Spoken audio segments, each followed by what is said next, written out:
Okay. Hello, everybody. Welcome to the OT's Guide to Creating a Theta Environment, an Indie Bridge event produced by the OT Association. Our contact information is indiebridge.org. That's our website for events and contact information. You can email us with any questions you may have at info@indiebridge.org with questions, suggestions, requests for files we've shared, the YouTube link. If you don't know where that is, just email us and we'll get it right to you. We also have an Indie Bridge group on Facebook. I know not all of you are on Facebook. That's fine. It's just Theta sharing, very uptone. Search Facebook for Indie Bridge or email info@indiebridge.org for an invitation. All we ask you to do, it's a private group, though it is public, the front screen is publicly visible. It's private. No one else can see what's on it except the members. So that's really nice. Our next OTA event, just to give you a heads up, put it on your calendar, is our Zoom holiday party. No agenda, no recording, wear your ugly sweater, yeah, get a drinky in hand, and 10 a.m. Saturday, December 20th, 2025, 10 a.m. Pacific time. Okay, the members of the OT Association are Trey Lotz, OT8, Class 9, Els Auditor, Randy Smith, OT7, Class 9, Auditor and CS and Trainer, excellent trainer. Z Snyder, OT8, Class 5, Grad Auditor. I might have to update that soon, huh, Z? And also a very good trainer. Jerry Tunadal, OT8, Class 9, Auditor and CS. Ingrid Hoffman, OT8, Dianetics Auditor. Greg Cohen, OT8, Class 2. And me, I'm your chair, OTA chair and MC, Mary Blackford. I am OT6 and Class 1 Auditor. So here we go. Okay, today's panel is composed of Trey Lotz, Randy Smith, Z Snyder, and I'll be the moderator and MC. And I also have a little bit to say near the end of the presentation. So let's see here. Okay. Well, we've called this the OT's Guide to Creating a More Theta Environment or a Theta Environment. Yeah, I think that was the title. What is theta? Let's start there. Probably everybody here goes, yeah, I know what theta is, but we're going to review it just to make sure we're following our line of thought through this entire presentation. Theta, this is straight out of the technical dictionary. Theta is thought, an energy of its own universe, analogous or comparable in certain respects to energy in the physical universe, but only occasionally paralleling electromagnetic gravitic laws. Woo, that's technical. I think I was supposed to remove that. But the important thing here, the three primary components of theta are affinity, reality, and communication. That's from Science of Survival, book 2, page 3, in one of the earlier editions of Science of Survival. And what is theta? The last definition we'd like to present today is reason, serenity, stability, happiness, cheerful emotion, persistence, and the other factors which man ordinarily considers desirable. Also from Science of Survival. We'll be referring to that a lot today. Now, the theta for you, happy kids. Here's another definition. Wow, I forgot I had three. Theta, thought, potentially independent of a material, vessel, or medium, life force, elan vital. Oh, and I think I'm reading Randy's part. Sorry. One of the purposes of theta is postulated as the conquest change and ordering of Randy. Randy, do you want me to back up? No, that's fine. Okay, I'm sorry. I got excited about my topic. Okay. Would you please take it from here? Thank you. Sure.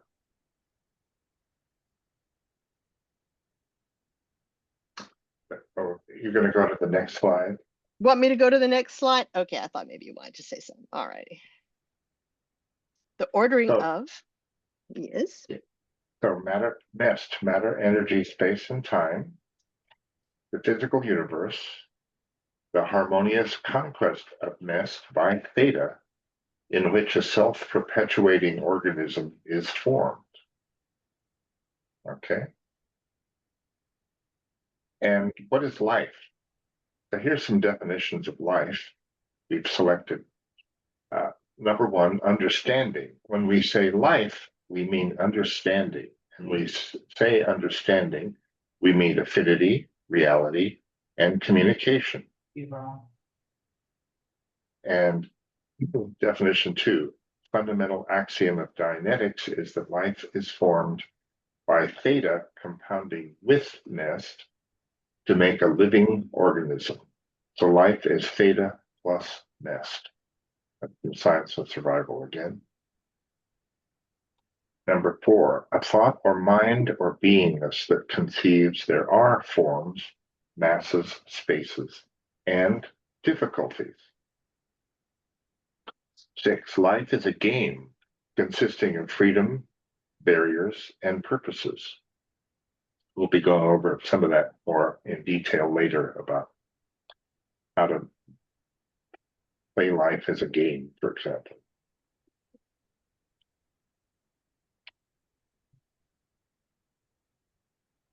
And theta plus nest equals life. Theta and nest coming together too hard get into a turmoil, which we call pain. And that the turbulence of theta and nest under the duress of too much impact gives us a tone scale.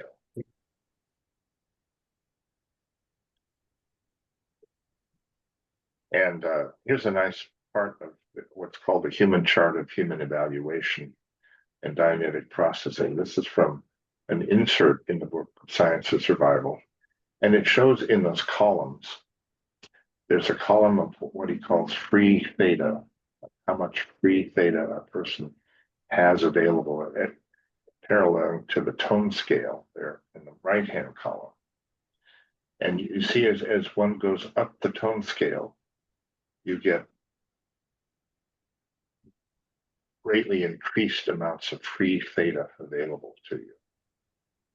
A good representation of that. So much so that when at 4.0, there's 100 units. Above that, it gets up to as much as 1,000 units. Whereas lower on the tone scale, down there, say at 2.0, it's only like 22, and so on. Okay. So why would you want to increase theta?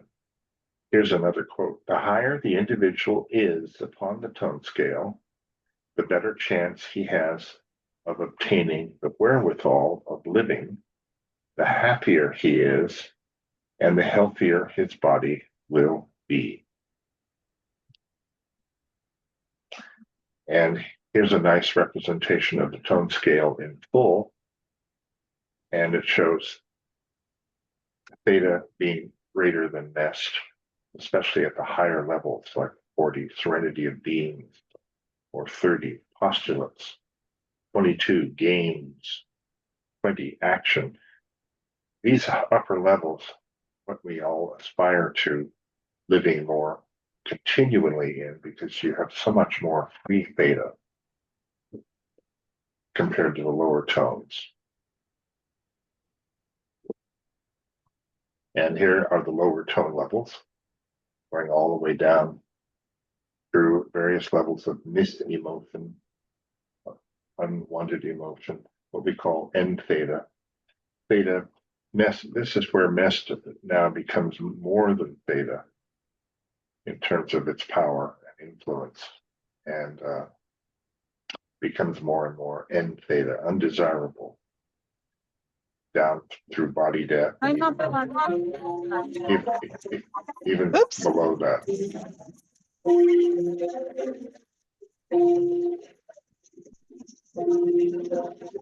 Let's see. We have someone's audio interfering. Could you all mute yourselves, please, except for Randy?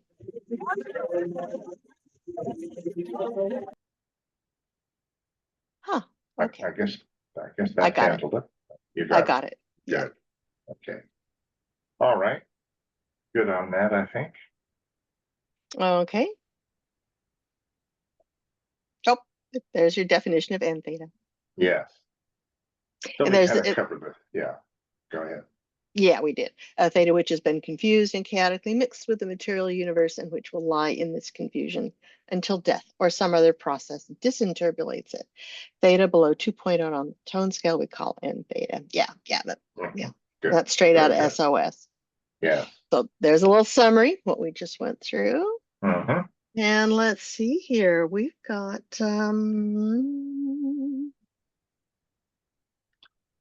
Now, how do we increase theta? We're going to go over some various techniques and procedures you can do for LRH to do this. okay, and I think Trey's gonna cover this for us, Randy. Thank you very much. Sure, sure. You there, Trey? Got yourself unmuted? Yeah. Yay. Okay. Well, if you look at life from the top down, you've got like an exterior viewpoint, and life is a game, like LRH says, freedoms, purposes, and barriers. So the question becomes, what game are you playing? And LRH talks about the fact that because you've lived such a long time, there are other games that are being played unconsciously, and there are games that you're playing consciously. And he says that there are games that you know you're playing, and then there's games that you don't know you're playing. The games you don't know you're playing are really the reactive mind. Those are games that are those are past games, misowned games, things that are on automatic that kind of just run. And so the more you can define what game you're playing, and the game is defined by setting what the goal is. And then you set purpose, goals, and purposes. Those define the game that you're playing. Now, a goal is a much broader idea. Like you could have a goal to create beauty. Then you have your sub goals, which are purposes, and they just start to define your individuality.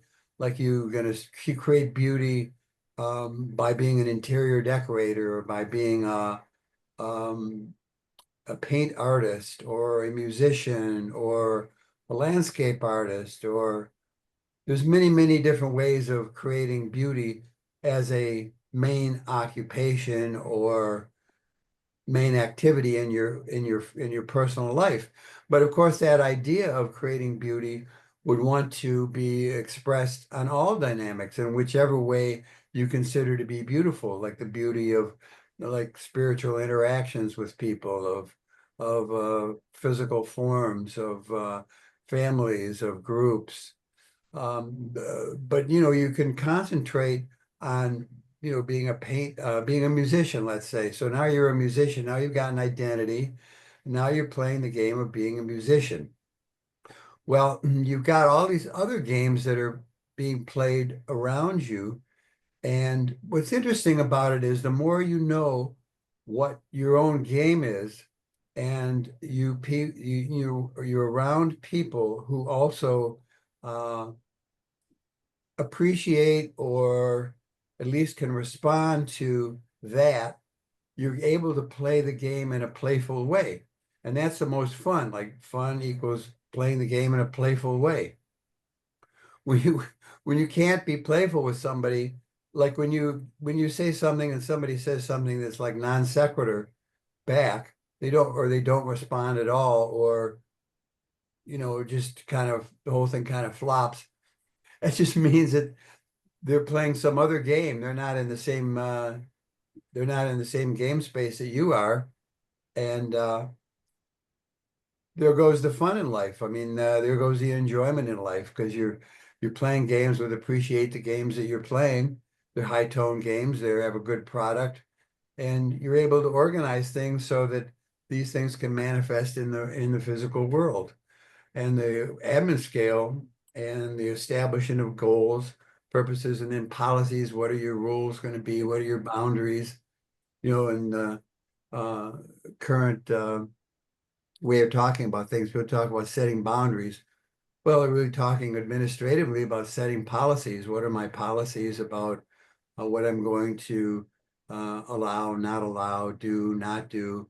And then your plans, those are the adventures of your life. Like I plan to do, I'm a musician. I plan to make some records and go on tour and meet a lot of people and, have a lot of fun playing.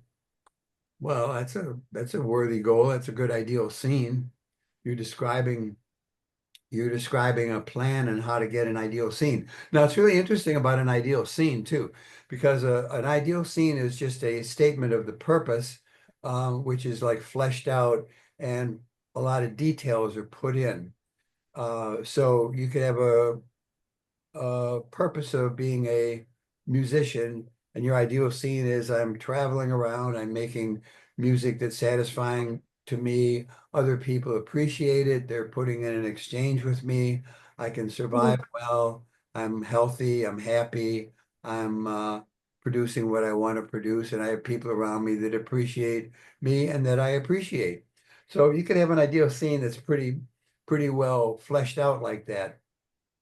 But what's really important is that a scene it contains action, contains be and do and have. It contains action, it contains exchange, it contains production of various kinds.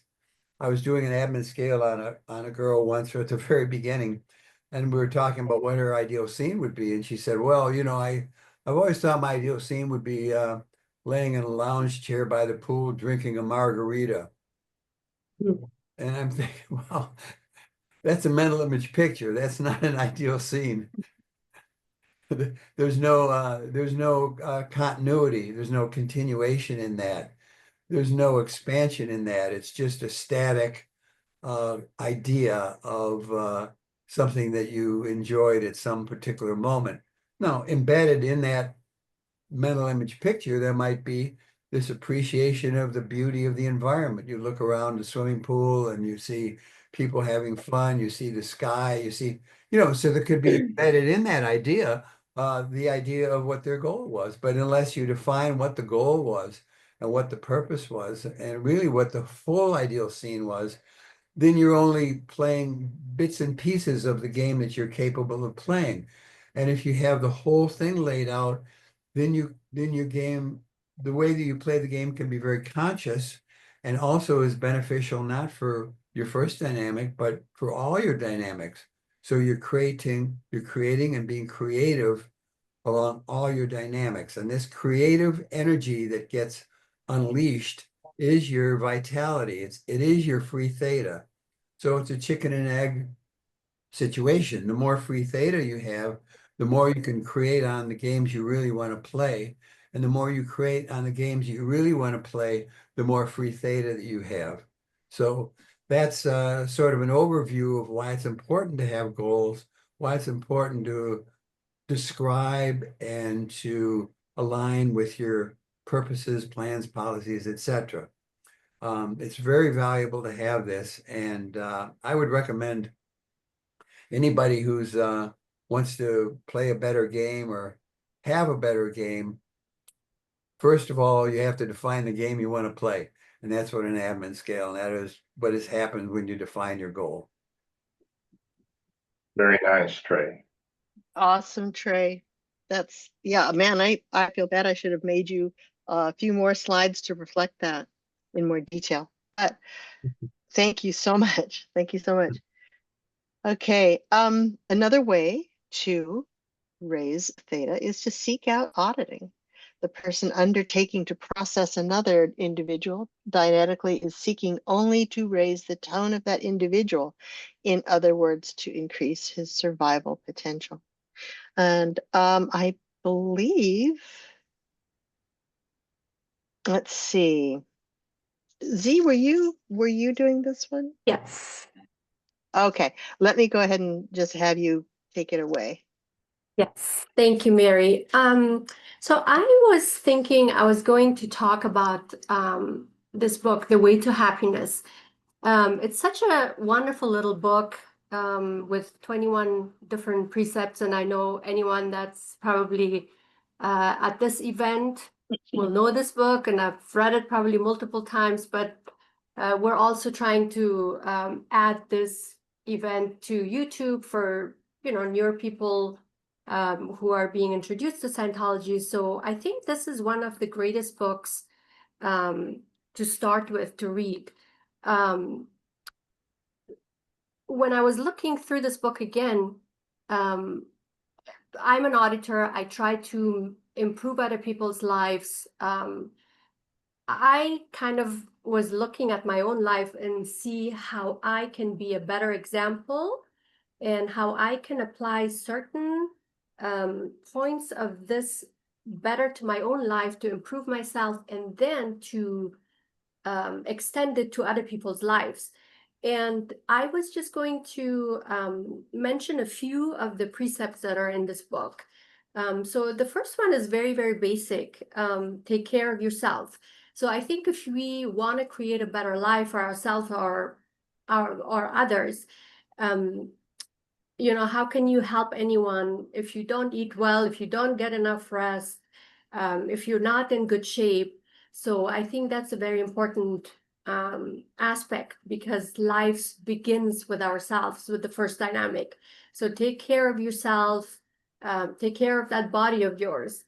And then the second one that I wanted to look at was be temperate. Like, for instance, I think just too much of anything can be really, anything in excess can be bad for you.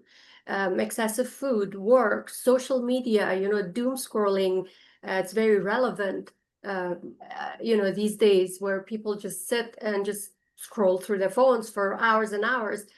I'm sure that's not very healthy for your mind, or, for creating a better life for yourself or others. And then, of course, the third one, don't be promiscuous. Treat relationships with respect, because real connections come from honesty and caring, not just impulse. Just as I think the second dynamic can create a lot of joy and happiness, or it can be a source of a lot of emotional pain and drama. If we don't apply these basic rules, of honesty and being respectful to each other. Then another one is the sixth precept that I wanted to talk about is set a good example. People watch what you do more than what you say. So if you want to be positive, or if you want a positive space, be the example of it. And then there's other things like be worthy of trust, be industrious, be competent, flourish and prosper. And I think that also kind of circles back to what Trey said. If you have a goal, if you have a purpose and you're working towards it, it will, by achieving certain little steps towards that goal, it will cause a feeling of happiness for yourself and ultimately for others. So that's what I wanted to talk about today. Mary, back to you. Oh, thank you, Z. Thank you, Z. These are really important precepts. And we have to remember that these can be applied even by the person on the street. These are really important things to create happiness in your life. Let's see. I forget who we had doing some free advice, but Z mentioned avoid, let's see, avoid doom scrolling. And here's a little quote from LRH about news and doom scrolling. There's a calmer environment in which a man can live and feel better. Just stop reading newspapers for 2 weeks and see if you feel better. That's from a new slant on life. That's what I think maybe one of the first things I read when I got into Scientology. And this is just a little aside about merchants of chaos who inhabit and profit from the news and from creating conflict. Merchants of chaos deal in confusion and upset. Their daily bread is made by creating chaos. If chaos were to lessen, so would their incomes. The politician, the reporter, the psychiatrist with his electric shock machine, the drug manufacturer, the militarist and arms manufacturer, the police and the undertaker, to name the leaders of the list, fatten only upon the dangerous environment. Even individuals and family members can be merchants of chaos. It is to their interest to make the environment seem as threatening as possible, for only then can they profit. Their incomes, force, and power rise in direct ratio to the amount of threat they can interject into the surroundings of the people. Instead, read some tech daily. All right. This is my friend Susie. This must have been over a decade ago. Made the comment in Trey's living room. Read some tech daily. That really works. And I've always remembered that. And she's correct. Read some Mary, this tech is so daily. interesting.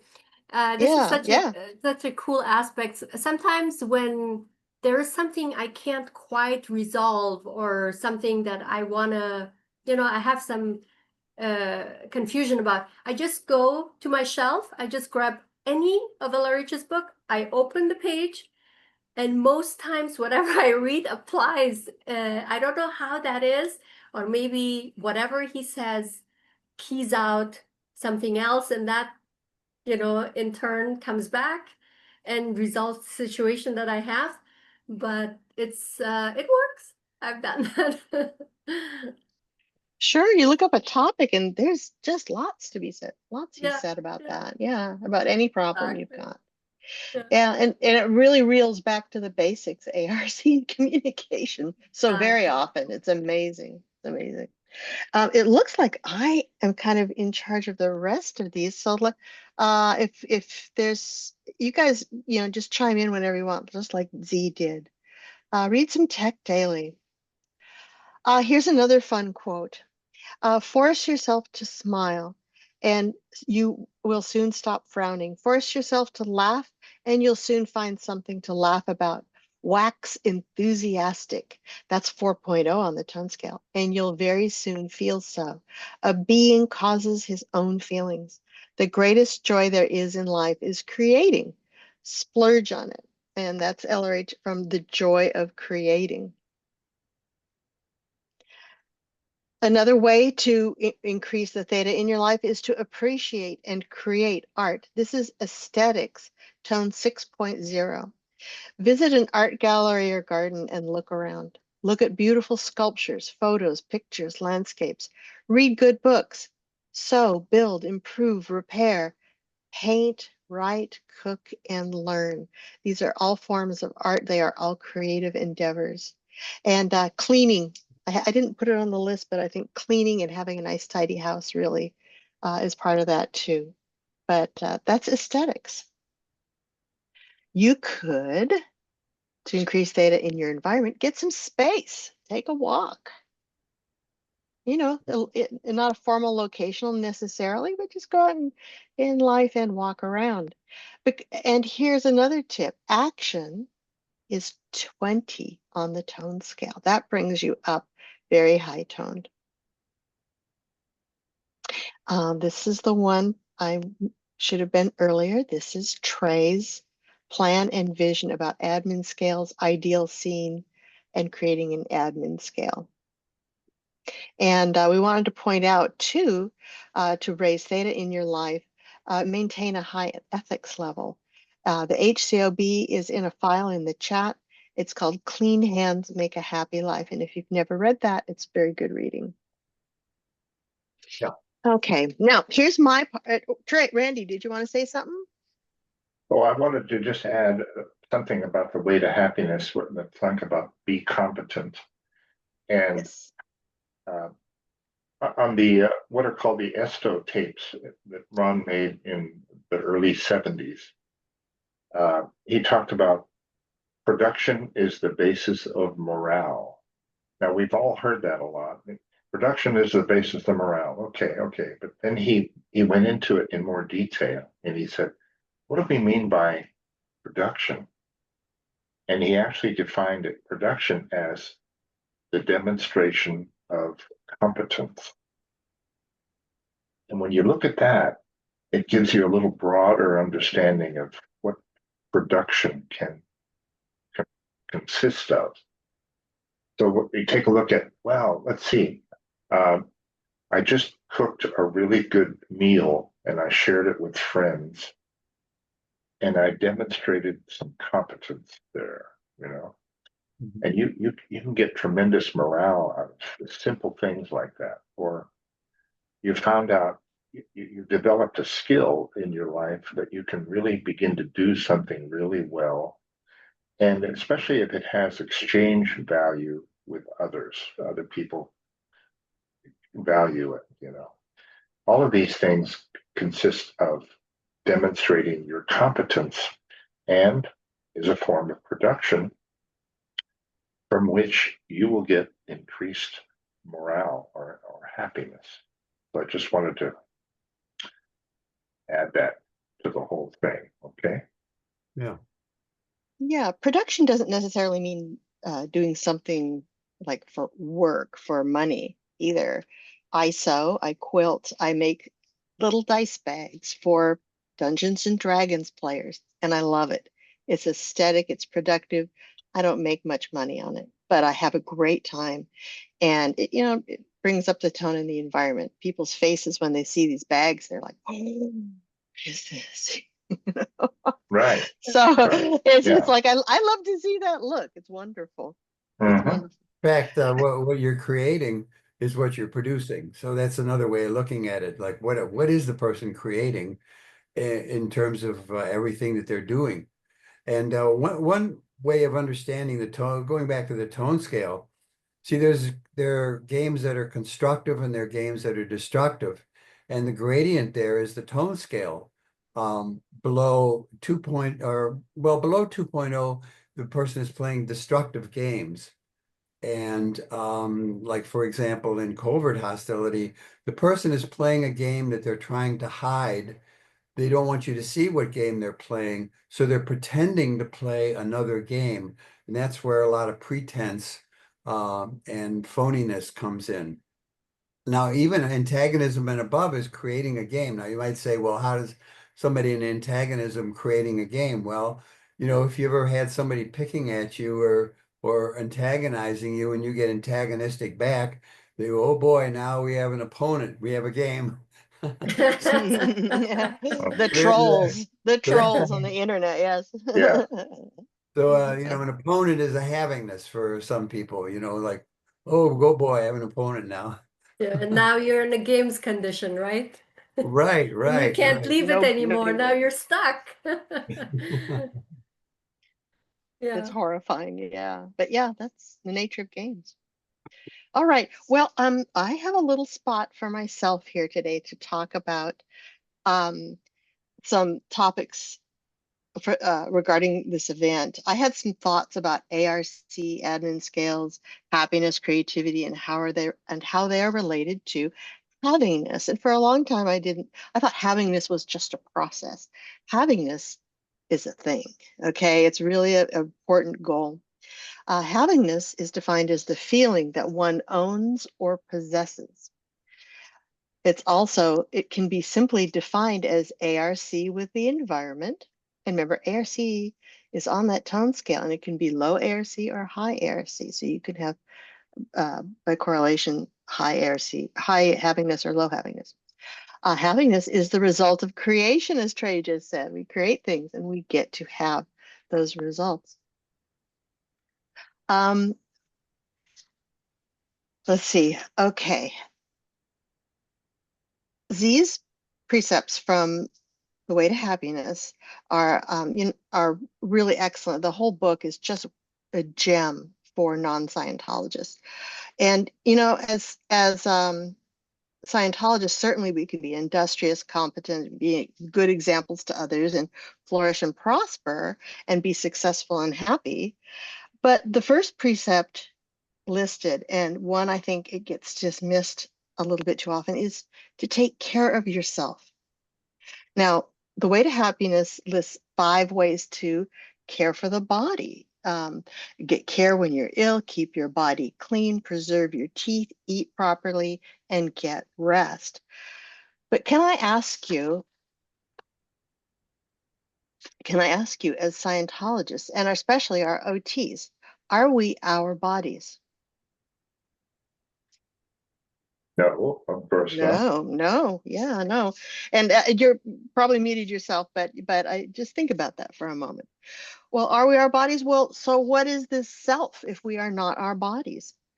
According to the technical dictionary of Dianetics and Scientology, the self is, quote, Thetan plus machines plus body plus reactive bank. The first word in that definition is Thetan. The Way to Happiness was written for public, people who, for the most part, think they are bodies, I but don't don't like yet. taking our house apart, what you're doing in there. Honey, To put from, I don't feel like having black curtains in the dining room there. It's too dark. Suze, I don't, Suze, can you mute yourself? Yeah, she's muted now. She's Okay, muted thank now. you. Sorry about that. Okay, let's see, where was I? The Way to Happiness was written for public who think they are just bodies, but don't know what a Thetan machines or a reactive bank are. Hence, the focus in precept number 1 is in reality for non-Scientologists regarding body care. And that's terrific. You know, some people don't take care of themselves, you know, wear dirty socks or no socks or, you know, don't shower but once a month. It's like, yeah, this is a good thing. It's an improvement. But now, my dear Scientologists, and again, especially OTs, what if you don't have your own reactive bank anymore? Or machinery? What is left? We've got the Thetan and the body with which it's associated. A big cognition that I had from the L's is that the first dynamic is the source from which all other dynamics are viewed. So it makes sense to look out for number 1, or at least ask, what's in this for me? Or maybe, does this activity align with my true goals and purposes? And this is another advantage of having an admin scale. You know what you want and you know where you're going. And things generally will fall in line a lot better. Sometimes we're so busy dealing with the other 7 dynamics that we forget to respect and care for our first dynamic, but it makes sense to put the first dynamic first. When an activity aligns with one's true goals and purposes, that's integrity. High integrity is high tone. And we have often seen the unhappiness caused by denying first dynamic needs and allowing other dynamics to dominate. We all know examples of this. I mean, right off the top of our heads, we can really think of some examples. Propitiation, self-sacrifice, and self-abnegation are very low on the tone scale. LRH once said, never disparage yourself or minimize your strength or power. The converse could also be very true. Always encourage yourself and maximize your strength or power. Though it is highly desirable from a survival standpoint to receive exchange from others for our industry and competence, as stated in The Way to Happiness Precepts 5 and 6, it is vital to be in accord with our own goals the best we can and validate ourselves and have certainty on what we want. We should acknowledge when we are competent and industrious. We should think highly of our own work and take pleasure in and reward ourselves for what we do. Money and awards from others aren't the only havingness for productivity, competence, and creation. In DMSMH, LRH also said, he who said that a man who had 2 loaves of bread should sell one to buy white hyacinth spoke sooth. That's havingness. Sometimes havingness is stopping to smell the roses or the hyacinth, pausing to watch the sun trickle through treetops, making a great meal. Brandy looking at you. Spending a day at the beach, reading a book, or having time with loved ones. Sometimes it is putting aesthetically pleasing footwear into our closets. But havingness, if we look at the definition, is the result of creation. We do create the world we want for ourselves. Taking a moment to reflect on our stats and accomplishments, to review and adjust our goals and actions accordingly, pays off big in integrity and ethics. The epilogue of The Way to Happiness finally acknowledges the being in charge. Happiness lies in engaging worthwhile activities, but there is only one person who for certain can tell what will make one happy: oneself.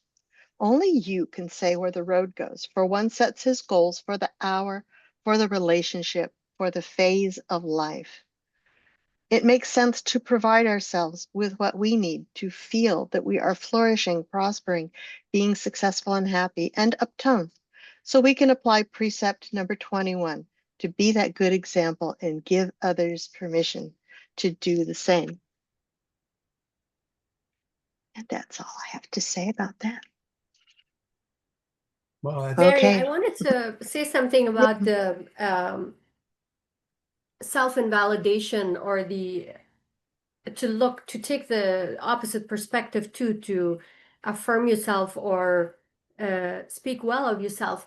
I actually, to my shame, realized that very, very recently, that I never acknowledge myself for something good that I've done. I just take it as a given. I acknowledge my pieces, I acknowledge my kids, I acknowledge my friends. I say, hey, wow, this is great, you did well. But I've never done that to myself. So I kind of looked back and said, wait, that's just part of making yourself stronger and validating yourself, because you put more theta into yourself, and of course, you can output more.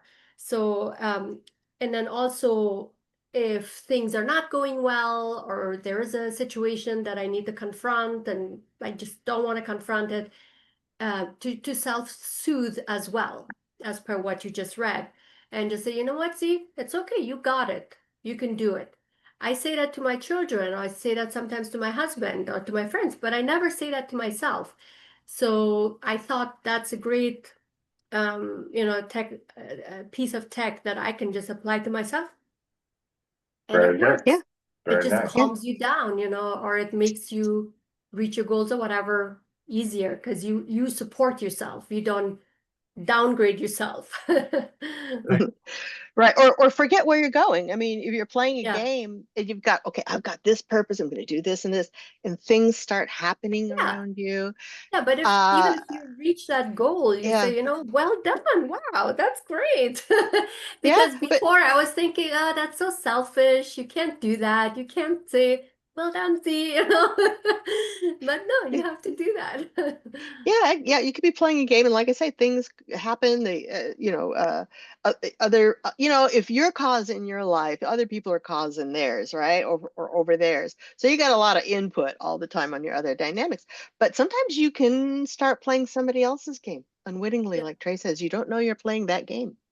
yeah, And it's good to check in and validate what you have done, what you want to do, and kind of relook. Look again, do I need to revamp my admin scale, or do I need to uh, change my tactics, get another game? What am I getting from this? What's in it for me? Am I happy? Am I miserable? Yeah, you got to check in with yourself and see where you're at. yeah. There is But this mainstream concept a lot that these days, nowadays, you hear it a lot. Love yourself or respect yourself. It's almost becoming a cliche, but it's true. We just because life begins with you and with your first dynamic, and what you do and how you treat yourself. You probably will project that onto others too. Yeah, the other it is. day I was Oh, go ahead, Trey. Sorry. Nikki was helping me with I was doing some weight training to build up some body muscle, and I did more weight than I would done before, and I was quite proud of myself, Yeah. and then Nikki, I told her that, and she said, "Oh, that's good." And I said, "Yeah, well, pat me on the head and say good boy." Yeah, perfect. Exactly. You got to do that from time to time. So validation never taking validation care, from others never hurts, but Yeah. yeah, sometimes you got to do it for yourself. Go ahead, I'm sorry. well, and and taking care of yourself, it's not an end point. It's just, some people kind of cringe a little bit at that, like, oh, and then it makes you self-centered, or no, it doesn't make you self-centered. It's a start point for caring for other dynamics. Because the Yeah. ideal scene is the welfare of others is as important to you as your own welfare, not more, which is being a martyr, or less, which is being selfish. So Mhm. you care for the welfare of others as you do for your own dynamic, because they're all your Yeah. dynamics. There's no real, you're all those dynamics. So it's really the same thing. Yes, very good. Yeah, we're all in this together. Yeah. But yeah, everything starts with number one. Well, let's see here. Anybody else want to chime in on that? Panel? Okay, all right. But yeah, here we go. Let's see. Oh, I have the screen on. Play games. That's tone 22.0. That's pretty high toned if you think about it. I play tabletop games are really big out here in Missouri because in the wintertime, there's not a lot to do that you want to do outside.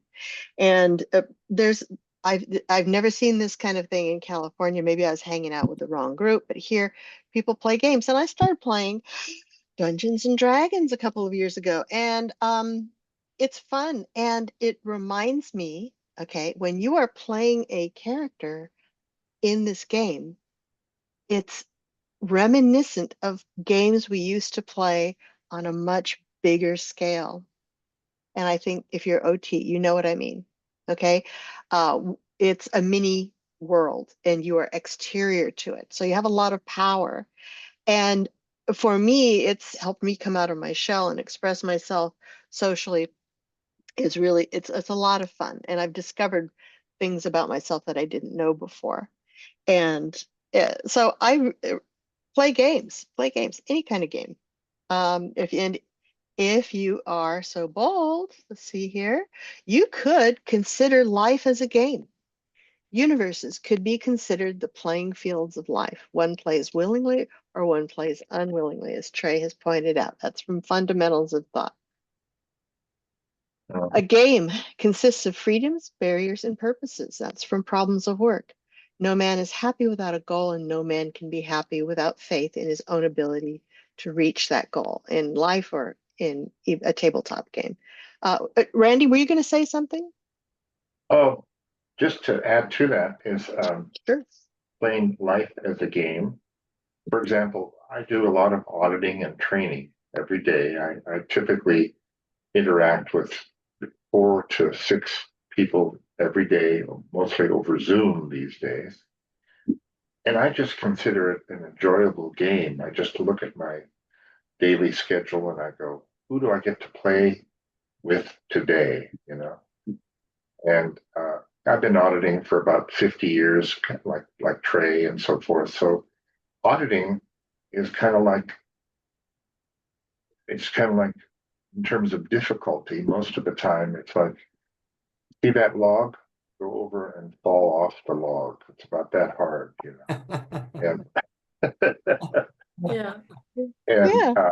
It's a fun ending, game. yeah, it's a very fun game. And of course, when you see people's lives improving as a result of what you're helping them with, you get tremendous morale out of that too. And so I just wanted to put a plug in there too. Some of my friends and clients are starting to branch out and apply the tech to helping others more and more. And you begin to value that more as you go up the OT levels. You become more aware of, wow, I can actually affect the other dynamics. And,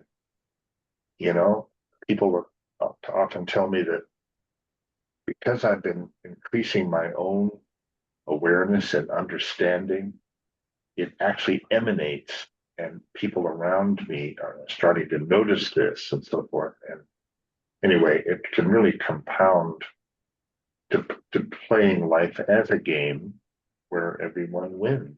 Yeah. Slogan Scientology is a game where everyone wins or everybody wins. It always made me cringe a little bit because I wasn't on staff at the Church of Scientology ages ago. And but these days Randy, I can absolutely agree now that I'm auditing on a regular basis. It is definitely, you apply the tech, you make others happy, and their happiness kind of, projects back onto you. It really is, not a slogan, not a sales pitch. It's what it is, It is a game where everyone really wins. Yes, Yeah. yes, indeed. Mary, I'd I like to, think Susie has raised her hand. okay, I'm going to make one brief comment, and I did see Susie raise her hand. And Susie, unmute yourself in just a second here. I'd like to say that this game of life is so much easier with training. If you've even done, I think they call it the survival rundown now, but the HQS course, the COM course, you are leagues ahead of others playing the games of life. I pointed out the other day we're having some work done on our house. I pointed at one of the workers was talking about somebody who was being a hypocrite, uh, punishing him for doing something, and but then turning around and doing it himself. And I pointed out, I said, the people who are the most adamant about correcting others or doing that kind of thing with others are usually doing that themselves. So I said, you can count on that. So I basically, the one who protests loudest is the one who's doing things.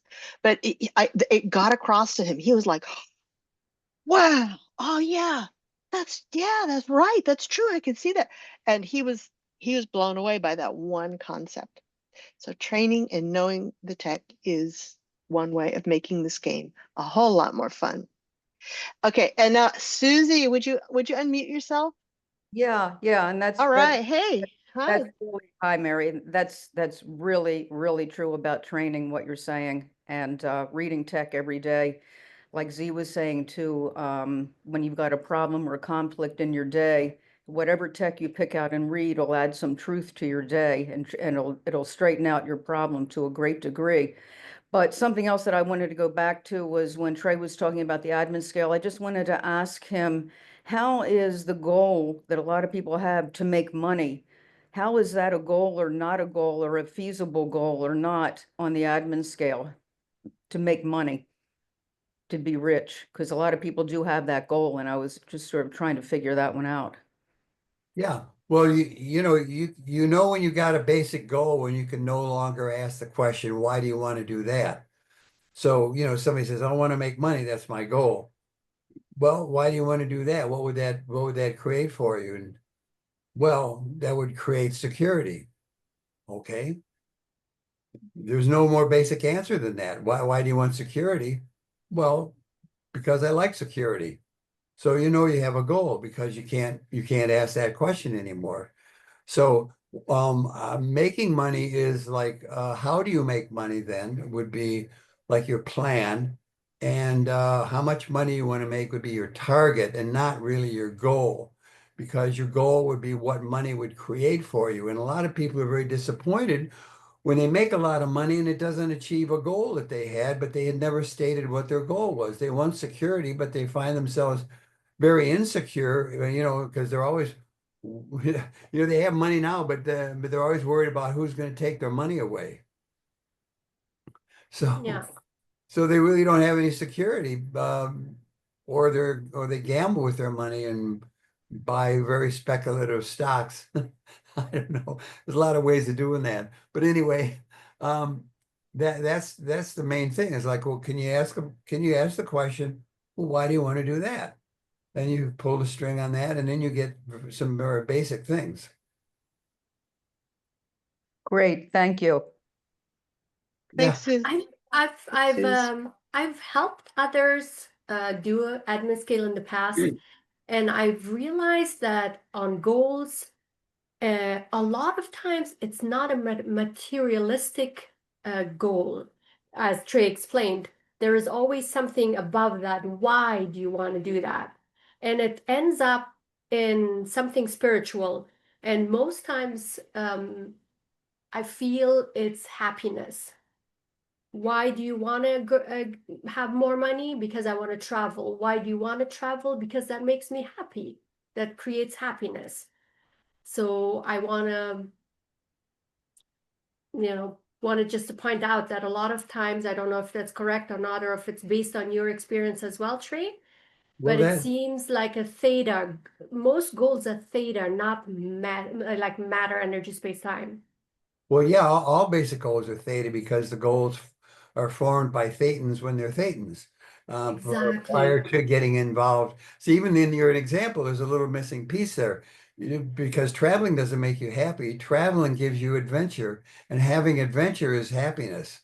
So, Yes. like Elroy says, a happiness is not it's not a goal. You can't have a goal to be happy. You have to have a goal to create something that you're happy with. Right. And those Yeah. are theta. Like what makes people happy are little elements of theta that is extant in their environment. Their Yeah. environment And is the filled with matter, beauty yep. or Sorry. love or understanding or harmony or whatever their fundamental goal is, then there's that in the environment. They're happy that they're producing it. They're happy to see when somebody else is producing it. Yes. And material things are probably supporters towards that, like money or a nice home or a safe home. Yeah, Um, it's the tools of the yeah, game. exactly. And also, if I can chime in there, I think it's important in doing an admin scale to differentiate between purposes and goals.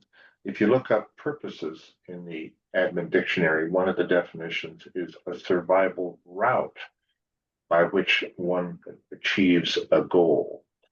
So sometimes people will say, well, my goal is to have money, or my goal is to get my company making $1 million a month, you know. Well, that might be a very worthwhile purpose because it can be a pro-survival route to achieving the goal. But like you guys have been saying, the goal itself will be higher, more broad, and tend to be a theta type goal, right? Yeah. Wonderful. Okay, let's see what else we have here. Oh, questions. You know what I'm going to do at this point is I am going to stop recording. All right. So people can speak freely and we can just chat amongst ourselves. All right.